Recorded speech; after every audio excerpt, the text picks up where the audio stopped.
सोचकर देखिए, हमारे किचन में रखा साधारण सा नमक, उसके अंदर एक कितनी जबरदस्त केमिकल कहानी छिपी हुई है। तो आज चलिए इसी कहानी को समझते हैं और देखते हैं कि कैसे दो बिल्कुल अलग अलग परमाणु मिलकर इतना मजबूत कुछ बनाते हैं।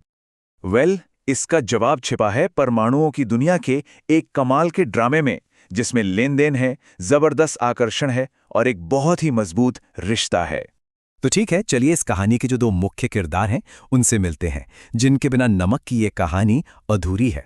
तो एक तरफ है सोडियम, एक मेटल जो आप जानते हैं अपने एक एक्स्ट्रा इलेक्ट्रॉन से बस छुटकारा पाना चाहता है, और दूसरी तरफ है क्लोरीन, एक नॉन मेटल जिसे अपना बाहरी शेल पूरा करने के लिए बस एक इलेक्ट्रॉन की सख्त जरूरत है। क्या कमाल का संयोग है, एक देने को बेताब है तो दूसरा लेने को। और बस यहीं से एक ऐसी केमिकल डील होती है जो इन दोनों की दुनिया को हमेशा हमेशा के लिए बदल देती है। तो होता क्या है, ये प्रोसेस बहुत ही तेजी से होता है। सोडियम अपना वो एक फालतू इलेक्ट्रॉन क्लोरीन को दे देता है, जिससे सोडियम पर आ जाता है पॉजिटिव चार्ज और क्लोरीन पर नेगेटिव। और बस प्लस और माइनस का ये खेल एक जबरदस्त आकर्षण पैदा करता है, जिसे इलेक्ट्रोस्टैटिक अट्रैक्शन कहते हैं। सोडियम के लिए इलेक्ट्रॉन को निकालने में लगने वाली एनर्जी, जिसे आयोनाइजेशन एनर्जी कहते हैं, वो बहुत कम है। मतलब ये एक छोटी सी कीमत है जो उसे अपना इलेक्ट्रॉन देने के लिए चुकानी पड़ती है। और क्लोरीन के लिए ये एक इनाम जैसा है। जब उसे वो इलेक्ट्रॉन मिलता है तो वो स्टेबल हो जाता है और बहुत सारी एनर्जी छोड़ता है। इसी को कहते हैं इलेक्ट्रॉन एफिनिटी। तो नतीजा क्या निकला? ऑपोजिट्स अट्रैक्ट, और इनके बीच बनता है एक ऐसा मजबूत कनेक्शन जिसे हम आयनिक बॉन्ड कहते हैं। लेकिन रुकिए, कहानी यहीं खत्म नहीं होती।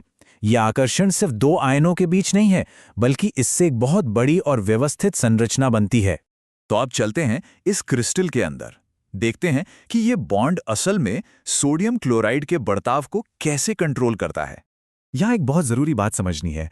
आयोनिक कंपाउंड्स मॉलिक्यूल्स नहीं बनाते, वो एक विशाल इंटरकनेक्टेड 3D पैटर्न बनाते हैं, जिसे हम क्रिस्टल लैटिस कहते हैं। इसमें हर पॉजिटिव आयन नेगेटिव आयनों से घिरा होता है और हर नेगेटिव आयन पॉजिटिव आयनों से। एकदम परफेक्ट अरेंजमेंट। और पता है, नमक की सारी प्रॉपर्टीज, जैसे उसका सॉलिड और हार्ड होना, इसकी वजह यही मजबूत लैटिस स्ट्रक्चर है।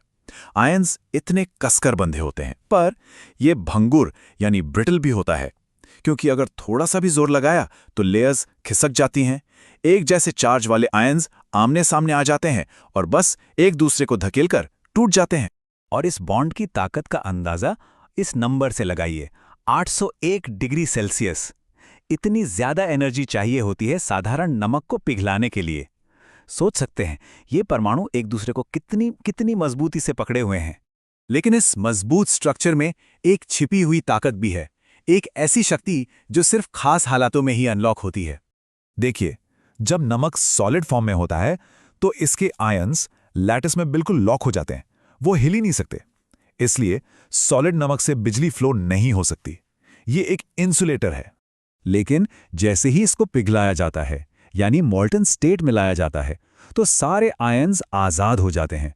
अब वो आराम से घूम सकते हैं और जैसे ही चार्ज मूव करेगा, बिजली फ्लो होगी। सिंपल। और बिल्कुल ऐसा ही होता है जब नमक को पानी में घोला जाता है।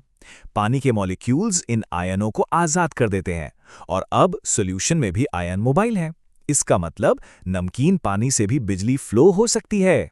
और हाँ, इस बॉन्ड की मजबूती कुछ चीजों पर निर्भर करती है। जैसे आयन पर चार्ज जितना ज्यादा होगा, बॉन्ड उतना ही स्ट्रांग होगा, या आयन का साइज जितना छोटा होगा, अट्रैक्शन उतना ही ज्यादा होगा।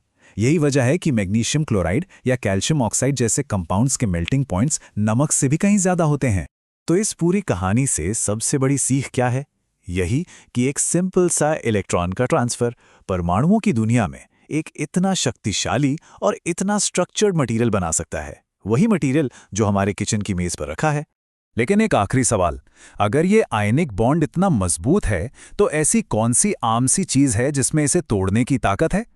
इसकी प्रॉपर्टीज पर जरा ध्यान दीजिए। जवाब वहीं छिपा है। आखिर ऐसी कौन सी चीज है जो इस शक्तिशाली क्रिस्टल लैटिस को भी आसानी से बिखेर सकती है?